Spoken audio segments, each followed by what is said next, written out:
failed. I have moved about this world of ours, and ever in search of the finest of its kind, we bring you the top in spine chillers.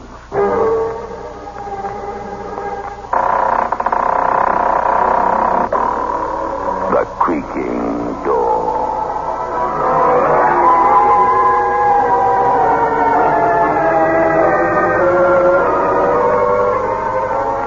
The manufacturers of State Express 3-5 Filter King cigarettes take pleasure in presenting The Creaking Door.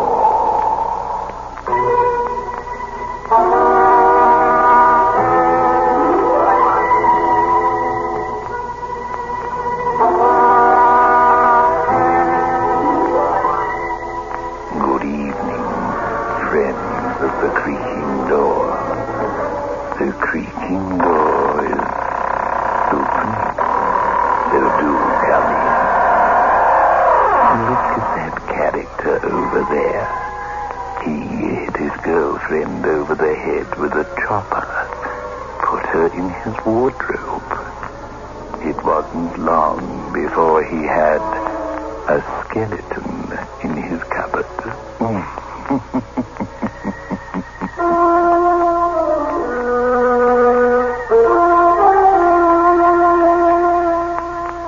Get 3-5. Get the taste.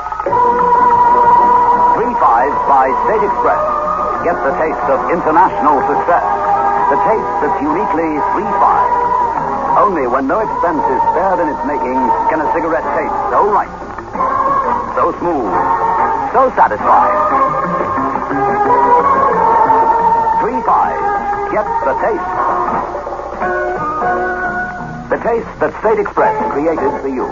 The taste that has made 3-5 the king-size cigarette of international success. Get 3-5. Get the taste.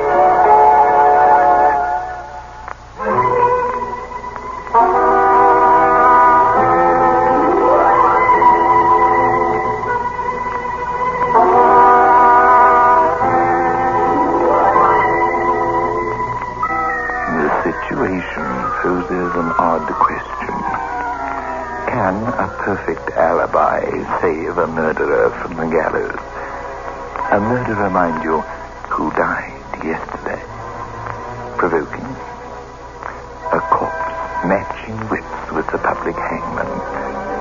But let the architect of the nightmare, Steve Barrett, speak for himself.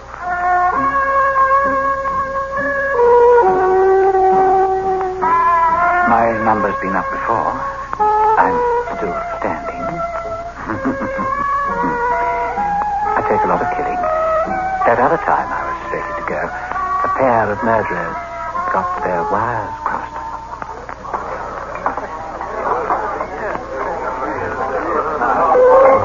I was in the Black Arrow Cafe, working up the courage to telephone.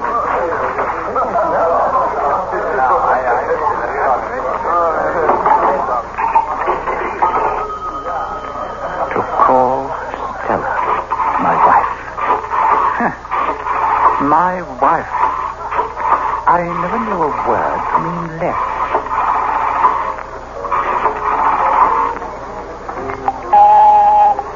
An engaged signal. Nothing new. I always got a busy signal when I looked for a little cheer from Stella. It was then a pair of murderers got their wires crossed. Stella, listen to me. I'm listening. He's sick.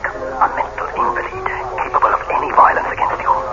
He'll never free you. He'll never let go decently. My way's your only escape. Murder. Justice. He's murdering you every minute, every day. Yes. Yes, I die. Every day I die. Then save yourself. I can't. You must, Stella. Stella, are you there? Yes. Meet me in the Cafe Creole in 1 hour. And we'll talk. You must. Crossed wires. And a lady named Stella.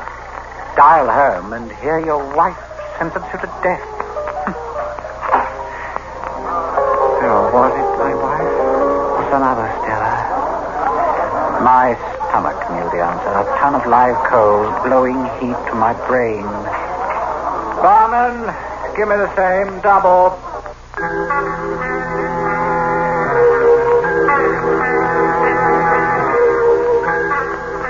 Later, at home, I waited for Stella.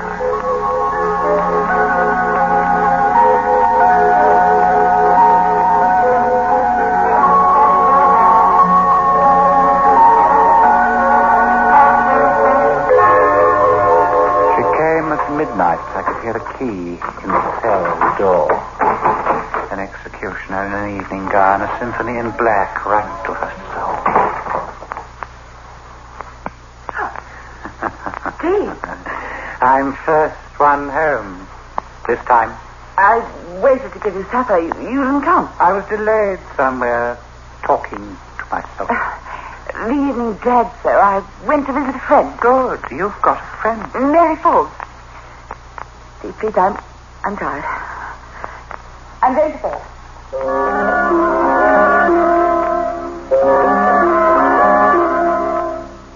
My sick mind.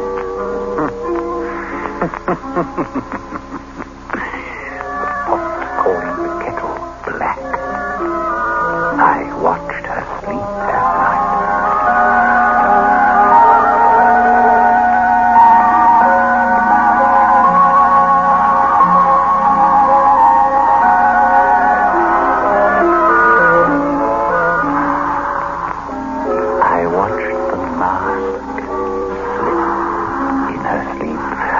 The make-believe face she wore, especially for me, slip away. Now a dark dream was painting her cheeks and her mouth. Her death wish for me. Sleep, Stella.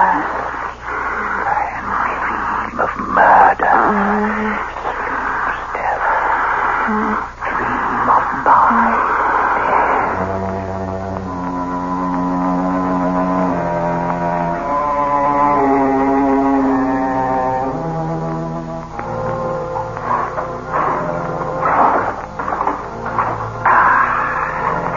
Before morning, I found the price for my life and prize.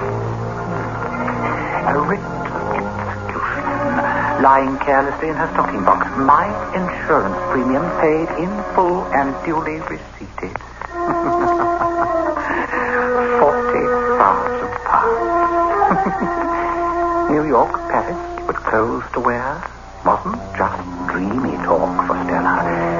It just needed my corpse to say yes. More coffee? Stella? Yes? How are the finances? They're existing. Who's the good fairy? Say what you want to say, Steve. The last job I left was 3 months ago. Oh. But we're eating. The landlord's not threatening. And you wore a new dress last night. I'll have that coffee now. Thanks.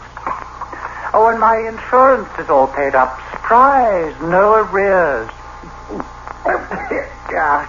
Coffee's ice cold. Well, what's the answer, Stella? I've borrowed. From whom? Carl Stanley. Why does Carl care? He's your friend. Making secret loans of money to my wife? I wanted the loans. Secret. Why? To save your pride. You resent people you're obligated to. Even friends. Now try again, Stella. Why was it secret? To avoid this inquisition. Your brooding mistrust of a simple act of kindness. The search for hidden motives where there aren't any. To avoid this insulting third degree.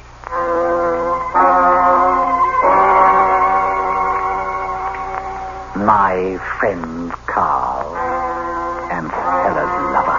I knew the other man now. I went to thank Carl for favors received. Dr. Carl. Tiny little dwarf with greedy eyes and a cat.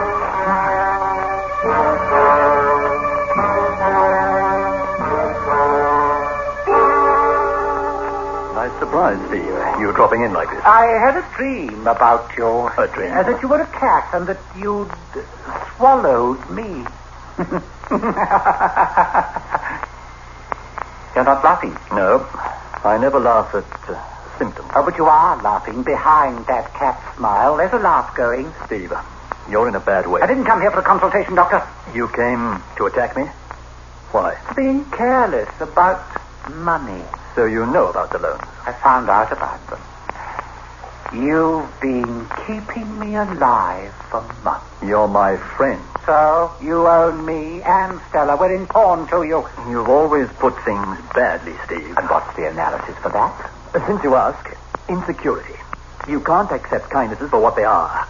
Your anxieties interfere. Now, I also owe you a fee. I'm not your physician, Steve. Nor could I be. I'm your friend. My wife's friend. Your friend. We were together once and it was good. Steve, let's go back to those days. Where were we before, Carl? Mountain climbing. A log fire and a pipe full of talk before we turned in. Remember Devil's Peak? Oh, what a climb. Let's go back to it, Steve. You still own that mountain cabin? Just as we left it. And the season is officially open. Let's go back to it, Steve. All right. Let's go back to it, Carl.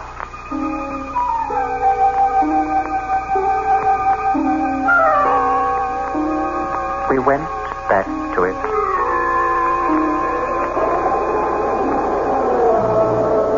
It was open season, officially, for hunting deer. And unofficially, for murder. An accidental fall with a push from behind to help, then 4,000 feet to smash against the boulder. Or an accidental rifle bullet intended for a deer. Hello, Steve! Hello! Steve! Where are you? Over here! Oh, Steve, did I shoot anything? My hat. Your hat? But I'm bareheaded. I didn't wear my hat. I hung it up over there on the branch of that tree, a bullseye, Carl. It would have torn my head off. How did you come to hang your hat on the branch? How did you come to shoot? There was a movement in the bush and then a shadow crossing the sun. A deer, I thought. Steve, what is this? Come out in the open. If I had, I'd be dead. Steve, you dare! Your hands won't do for a rifle, Carl. Steve, believe Murder me and palm it off as an accident at 500 yards in the bush. It could be a tragic mistake. The coroner wouldn't even look at you cross-eyed. I hung my hat on that branch to bait you, to catch you red-handed and as naked as sin. You actually believe I coaxed you up here to murder you? I know it. If you thought that, why did you come? To watch my murder, to enjoy it. To see you make the kill and lose it. To see that cat smile freeze on your mouth. The way it's freezing now. Steve, you're mad. Goodbye, Carl. Let's try it again some other time. Some other time, Carl.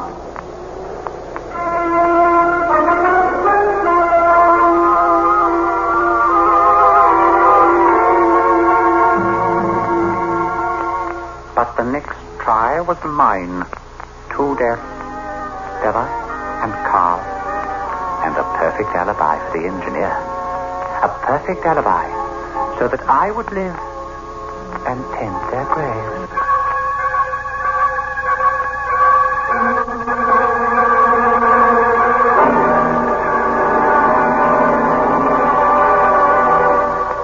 Get 3 5s. Get the taste. 3 5s by State Express. Get the taste of international success. The taste that's uniquely 3 5. Only when no expense is spared in its making can a cigarette taste so right, so smooth, so satisfying. 3 5s. Get the taste. The taste that State Express created for you. The taste that has made 3 5s the king-size cigarette of international success. Get 3 5s. Get the taste.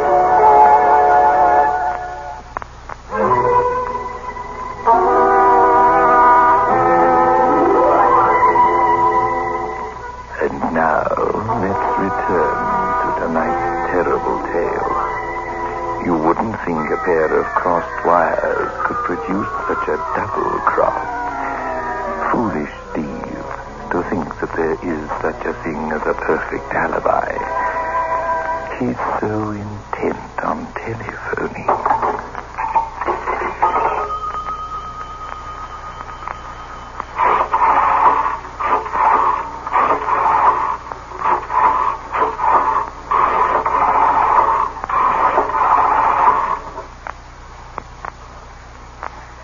Hello, United Airlines. I want to reserve a flight ticket to Glasgow. Tonight's plane. It's got to be 7 tonight. I've got urgent business. Good. Steve Barrett, 27 Sands Street, Kensington. Flight 11. Thank you. Wait a minute. How long to Glasgow? The plane lands at 10 p.m. Good. Thanks again.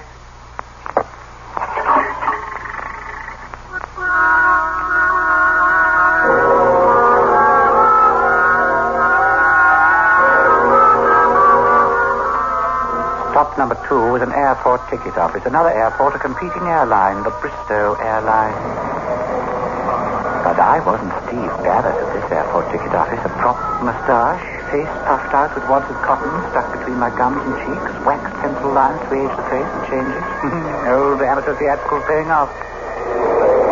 Yes, sir? A ticket for Glasgow, please, for the 8 p.m. flight tonight. One moment, please. Yes, there's a seat available. Flight 76. Your name is it?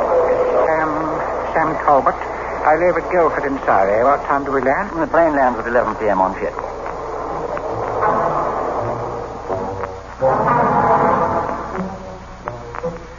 Stop at number 3 was the Black Arrow Cafe to talk a man into hiring out for a job.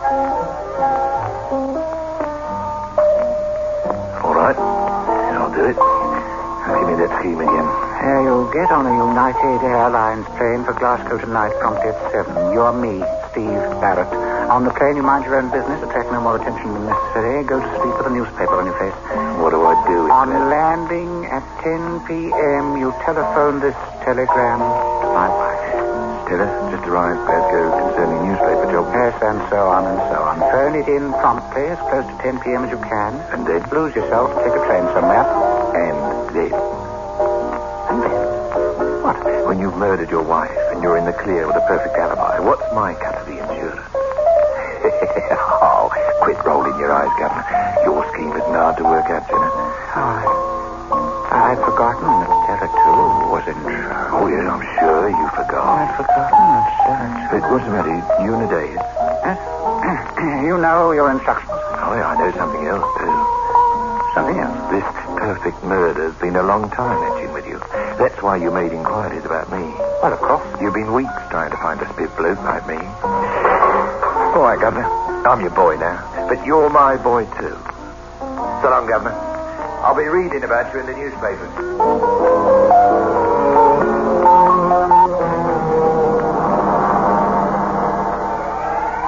Had the perfect murder for Stella's insurance been a long time hatching with me? Had McCabe, a perfect stranger, reached deeper into my mind than I dared and touched the truth? Weeks ago. But Stella and Carl had crossed wires only 1 week ago. My motive to kill, my reason for revenge, was only 1 week old.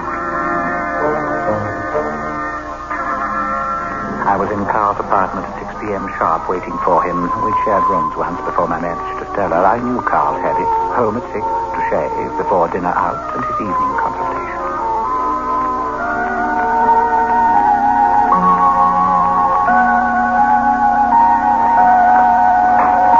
And Carl opened the door.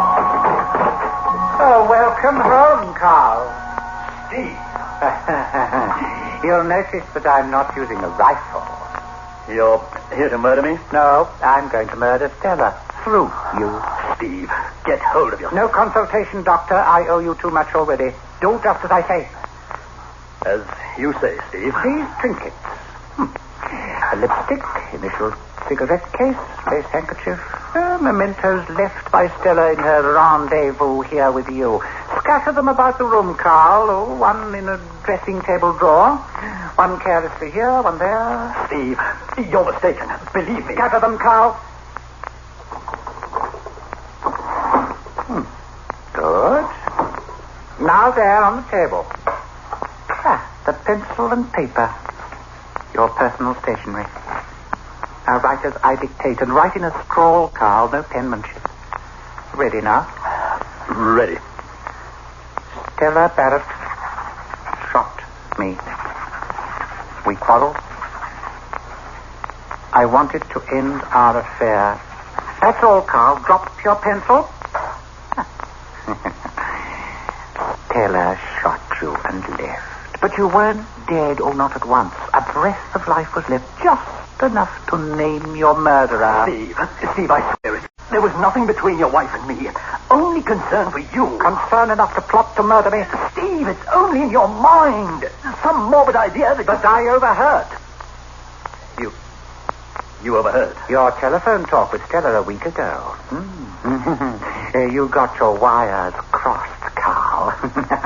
I was on that line calling home. I dialed home and heard myself sentenced to death. Steve, there never was such a telephone The call. night you met Stella at the Cafe Creole. You've forgotten, Carl. I've never been in a Cafe Creole, not once in my life. It's just something you invented. You just plucked it out of the ether. It won't work, Carl. You can't mix me up. Steve, there's no reason. Try. I'm trying to hang on to what I know. It's a minute after 6, Carl. I'm here murdering you, but at the moment I'm in a plane 10,000 feet in the air flying to Glasgow. That's what I know. All I want to know. You'll have Stella all to yourself when she's hanged for your murder. No, Steve, no more. No more.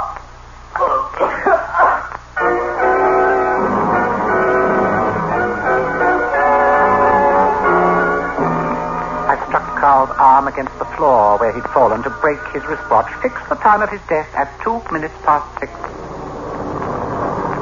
I was on a plane to Glasgow as alias Sam Talbot of Guildford, Surrey, at 8 p.m. sharp. Sam Talbot was a man with a moustache and a pudgy face, no resemblance to me.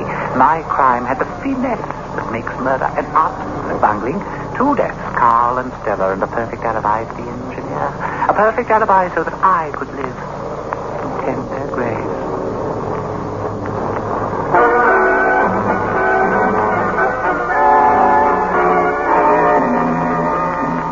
A night's sleep with my name on a Glasgow hotel register, then a routine application for the newspaper job to cover my trip, and I was back in London late afternoon the next day.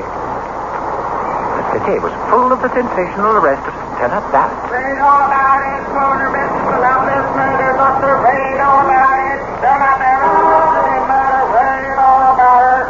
Stella was caught in the toils, murder and the supreme penalty. Her death was only a question of time now, only time.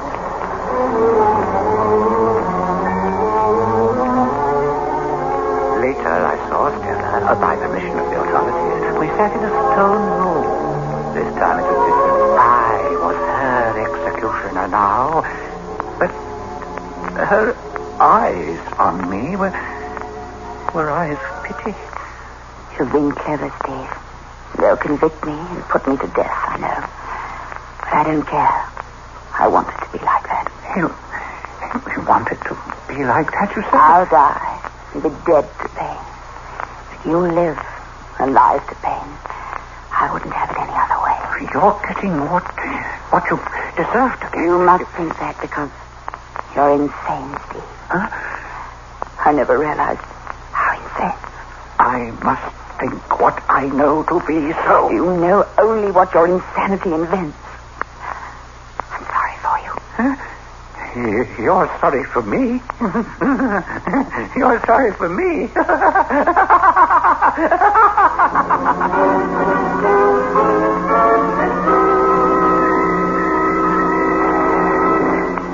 Words and tricks with words. Stella was trying to unnerve me, steal my victory by making me suspect my own motives, suspect my sanity, as Carl had tried to do. An act, and I wasn't fooled. Stella was an actress, the same actress she was when I married her. The public prosecutor was the final ordeal. Another attempt to steal my victory. Now, this perfect alibi, Barrett. You really think you're going to put it across? I was in Glasgow when Carl Stanley was murdered.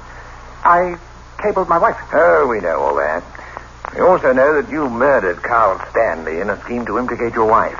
I was in Glasgow. I left at 7 p.m. before the murder of Carl Stanley. I was 10,000 feet in the air when Carl Stanley was murdered. I arrived in Glasgow at 10 p.m. I immediately wired my wife. A very good memory, Barrett, but it won't save you. Do what you like to me. Question me. Use every trick you can, but my alibi stands. I was in Glasgow. I left at 7 p.m. before the murder of Carl Stanley. I was 10,000 feet in the air. All right. And supposing I was to tell you something even odder than that. Tell me what? Now, you're right here now, reciting your perfect alibi. But you're not here. You're dead. Now, you died yesterday. I died yesterday? Yesterday's 7 p.m. flight to Glasgow on United Airlines, Flight 11, was never completed. The plane crashed, Steve.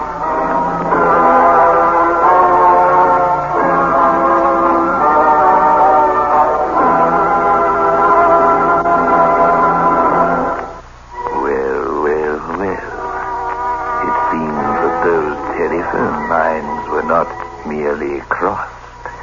They were double-crossed.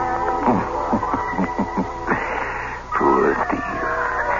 Well, there's only one perfect method for an alibi.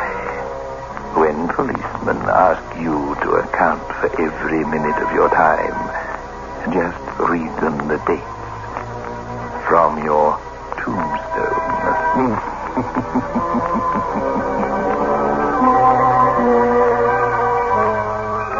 Get 3 fives. Get the taste. 3 fives by State Express. Get the taste of international success. The taste that's uniquely 3 fives. Only when no expense is spared in its making can a cigarette taste so right, so smooth, so satisfying. 3 fives. Get the taste. The taste that State Express created for you. The taste that has made 3 fives the king-size cigarette of international success. Get 3 fives. Get the taste.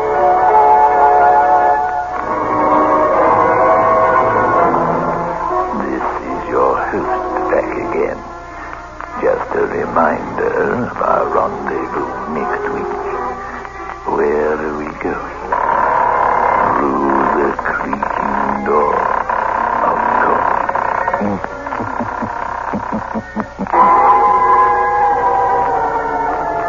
The manufacturers of State Express 3-5 Filter King cigarettes invite you to listen next Saturday at 9 o'clock when they will again present